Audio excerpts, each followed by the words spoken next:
તમને બધું કરવાની છે. મા બાપા મોકલ્યા, જેમ ફરવું એ ફરો, પણ તમે ના ફરો. આ બધી ફિલોસોફી નથી માનતો. જે બોલું છું એ જીવું છું, ને જીવું છું એટલું જ બોલું છું. દીકરા દીકરીઓ, આજે 2 કરોડ લોકો મને યુટ્યુબ પર સાંભળે છે. 1.3 મિલિયન ફોલોઅર્સ ઇન્સ્ટાગ્રામ પર. હું તો સ્પીકર નથી, બિઝનેસ કરું. સ્કૂલમાં ફી ભરવાના 48 રૂપિયા નહોતા મારી પાસે. When I was in school 48 rupees per annum મારી ફી હતી. I am not able to pay. આજે આણંદ પાસે 650 એકર જમીનમાં ₹2500 કરોડની સ્કિલ યુનિવર્સિટી બનાવી રહ્યો છે. 2500 કરોડ રૂપિયા. 5-15 વિષય માટે 15 લાખ છોકરાઓ દર વર્ષે પેદા નથી થયા.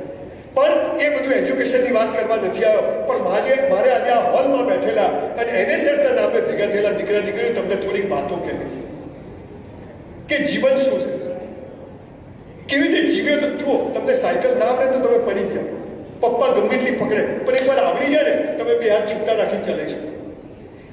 એક 10 માળનું બિલ્ડિંગ હોય ને, એક નાનું ભેંસ હોય, મોટી ભેંસ બફેલો, તો તમને કોઈ આને ઉપાડીને ચડી જાવ, કોઈ ચડી શકે? આખી ભેંસ કોઈ ઉપાડીને ચડી શકે?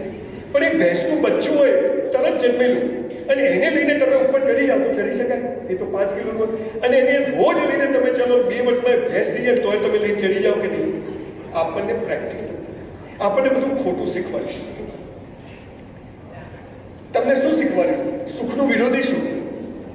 સુખનું ઓપોઝિટ શું? દિવસનું ઓપોઝિટ શું? જન્મનું ઓપોઝિટ શું? ઉલ્લુ બનાવ્યા.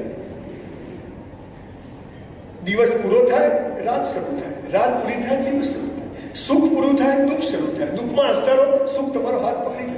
અમીરી પૂરી થાય, ગરીબી શરૂ થાય. ગરીબીમાં અમારી જેમ 18 કલાક કામ કરો, અમીરી હાથ પકડી લે. તમારો જન્મ થાય, મૃત્યુ નિશ્ચિત. તમારું મૃત્યુ થાય, જન્મ નિશ્ચિત. આપણે તો સુખ જોઈએ, દુઃખ નથી જોઈતું. અમીરી જોઈએ, ગરીબી નથી જોઈતી. દિવસ જોઈએ, રાત નથી જોઈતો. જન્મ જોઈએ, મૃત્યુ નથી. બાપાને માલ છે. બાય 1 get 1 ફ્રી છે. તમારા પપ્પા 25 લાખનું જ્યારે બાઇક લાવી આપે તો સુખ જ શું? અને ઠોકીને આવે તો દીકરા દીકરીઓ, જીવન આખું જુદું છે. પણ એક ચોખ્ખું આ કોલેજ છે ને, એનો નિયમ છે. આટલા વાગે આવવાનું, આટલા વાગે જવાનું, આ પહેરવાનું, આ પર નિયમ છે. અમદાવાદ કોર્પોરેશન ગાંધી તો આટલો ટેક્સ ભરવાનો, રોડ ઉપર આમ ચાલવાનો નિયમ છે. બત્તી બંધ હોય તો નહીં જવાનો નિયમ.